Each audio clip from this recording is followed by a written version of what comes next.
Welcome, I'm the Word Nerd. This is Counting the Cost Ministries. Let's dig deeper. If you are a new Christian looking for more information on your new walk with Christ, check out our free PDF, the Little Booklet, A Christian's First Steps. It's linked in the description. Let's continue our book study on 1 John. Welcome back. This is a continuation of our 1 John book study. Today we're going to be continuing in chapter 2, verses 24 through 29. Make sure you go watch the others in this playlist. I'll leave it in the eye and also in the link below. And yeah, let's just get started. Remember, read verses 24 through 29 and then let's go. So let's read verse 24. Let that therefore abide in you, which ye have heard from the beginning. If that which ye have heard from the beginning shall remain in you, ye also shall continue in the Son and in the Father. So the first thing that we are going to look at is that. So this is the Holy Spirit. It is the gospel. It is Jesus. So that is what that's talking about. And then we're going to define abide. Abide means to bear patiently, tolerate, to endure without yielding, to wait for, to remain stable or fixed in a state, to continue in a place. So, if that therefore abide in you, which ye have heard from the beginning. So this statement, if you've watched my other videos and read 1 John, this statement happens a lot. And I think John is really just saying that, hey, look, this has been from the beginning. We're not just making this up right now. This is from the beginning, and in chapter 1, verse 1 and 2, he talks about, we have heard these things from the beginning, we have seen these things from the beginning, like eyewitnesses. And then it's repeated right here again. If that ye have heard from the beginning, if which ye have heard from the beginning shall remain. So, remain is to continue unchanged in you. So, if the Holy Spirit, Jesus, and the gospel remain in you, then ye also shall continue. So let's define continue. Continue is to maintain without interruption a condition, course, or action. So you're going to continue in the Son and in the Father. So I think the main things is like abide, remain, and continue. It's all present tense. Like you have to remain, you have to abide, you have to continue in. You can't just believe one time and be good to go. That's not how this works. So verse number 25. And this is the promise that he hath promised us, even eternal life. So we are going to define promise. So promise is a declaration that one will do or refrain from doing something specified, a legal binding declaration that gives the person to whom it is made a right to expect or to claim the performance or forbearance of a specific act, reason to expect something. So we have a promise that he's promised us, and this promise is eternal life with him because of Jesus's blood shed on the cross, and we repent and put our faith in him, we will have eternal life with him. Verse 26, these things have I written unto you concerning them that seduce you.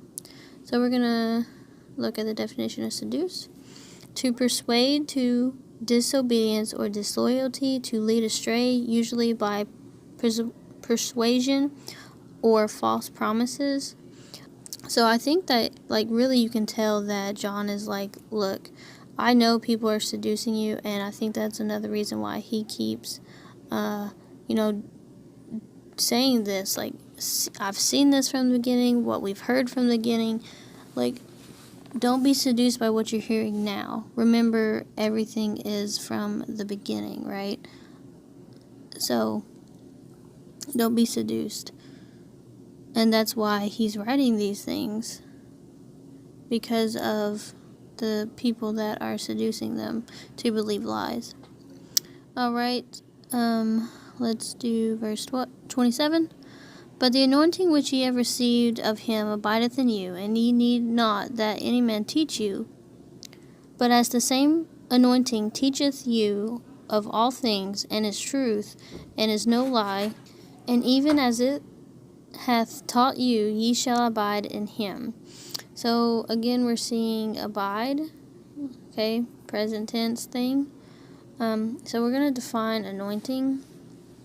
So anointing is knowing by divine revelation, knowledge that God gives you. So this word anointing is actually the same word as unction in the last video, in the last verses that we talked about. So an anointing is some kind of knowledge and revelation. Anointing is right here, and this is the same word as well in the Greek, right here, and also unction. And also, it talks about the unction and the Holy Spirit teaching you. So this anointing is teaching you all things, and is true. And it hath taught you, and ye shall abide in him. So him is the Son. So also it says, even as he hath taught you, ye shall abide in him. So he also teaches you the anointing and the Holy Spirit. Jesus teaches you how to abide in him as well, to continue in him. Verse 28, and now little children, abide in him, that when he shall appear, we may have confidence and not be ashamed before him at his coming. So again, we see abide in him. It's Jesus. When he shall appear, so his second coming, we may have confidence. So confidence is the quality or state of being certain, certaintude, a relation of trust or intimacy. Ashamed is feeling shame, guilt, or disgrace, feeling inferior or unworthy. So if you're not saved, if you're not born again, you're going to be ashamed at his coming, because you should be. Like, you're a sinner. There's nothing washing away your sins. You're going to be judged for your sins. But we have confidence because of him, as long as we abide in him. But again, this is a present tense, abiding, okay? So if we abide in him presently, okay? It's not once upon a time I said this prayer, once upon a time I got baptized. No. It's abiding in him, knowing him, having a relationship with him. You can't have a relationship if the only time you pray is when you're in trouble. The only time you read your Bible is when you're in trouble. Okay, this is an ongoing relationship, abiding in him. And by abiding in him, we can have confidence, and we won't be ashamed at his coming.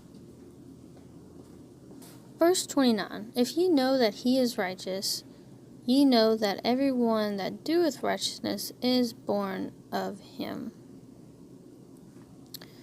So, we know that he is righteous, and you know that everyone that doeth righteousness is born of him. So, when you see good fruit on a daily, most likely they know Jesus. They are born again. They are saved. Now, this is a consistent fruit, because not some people have really good morals. I can't spell, but they're not necessarily born of him. So if you're born of him, you do righteousness, but you also give him the glory. So that wraps up chapter 2 of the 1 John study. So excited. Next we'll be on to chapter 3. I hope you enjoyed and hope you're encouraged to study your Bible. So this is Counting the Cost Ministries. I'm the Word Nerd. Check out my Instagram if you're interested. Check out my blog. All that's going to be listed in the description. and I'll see you in my next video. Remember, God loves you, and He's always with you. God bless.